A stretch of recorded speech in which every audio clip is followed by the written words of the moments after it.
Good afternoon, Dr. Woodley. The book I chose is by Harper Lee, To Kill a Mockingbird. And the passages I will talk about are on page 22 and page 24. The main character in the book is talking to her teacher in this passage. And I'll go ahead and start. I suppose she chose me because she knew my name. As I read the alphabet, a faint line appeared between her eyebrows.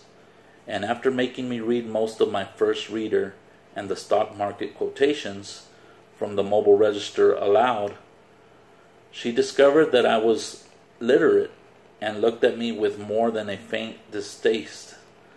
Miss Caroline told me to tell my father not to teach me anymore, that it would interfere with my reading. Teach me? I said in surprise. He hasn't taught me anything, Miss Caroline. Atticus isn't got time to teach me anything. I added, when Miss Caroline smiled and shook her head. Why, he's so tired at night.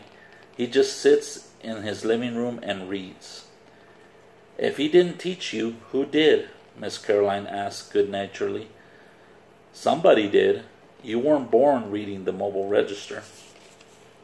And then on the next page, she's talking to her brother at this point and talking to him about her frustration of what happened and what Miss Caroline told her teacher. So her brother replies, I'm just trying to tell you the new way that they're teaching the first grade stubborn. It's the Dewey Decimal System. Having never questioned Jen's pronouncements, I saw no reason to begin now. The Dewey Decimal System consisted in part of Miss Caroline waving cards to us on which were printed the, cat, rat, man, and you. No comment seemed to be expected of us, and the class received these impersonistic revelations in silence. I was bored, so I began a letter to Dill.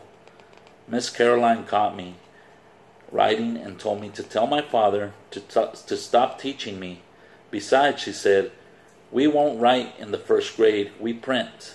You won't learn to write until you're in the third grade. So she's talking about cursive writing in this passage. So the reason why I chose this book is because it's been challenged 11 times.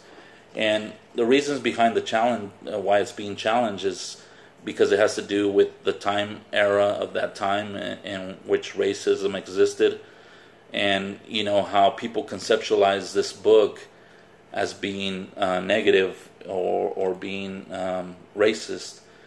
And others see it as being educational in the sense that it kind of tells us what was going on in that time frame and that era.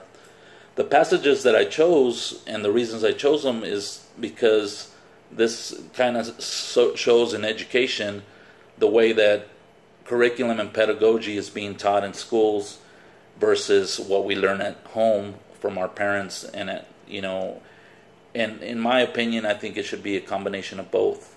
And that's why I chose these passages. I hope you liked it. Thank you.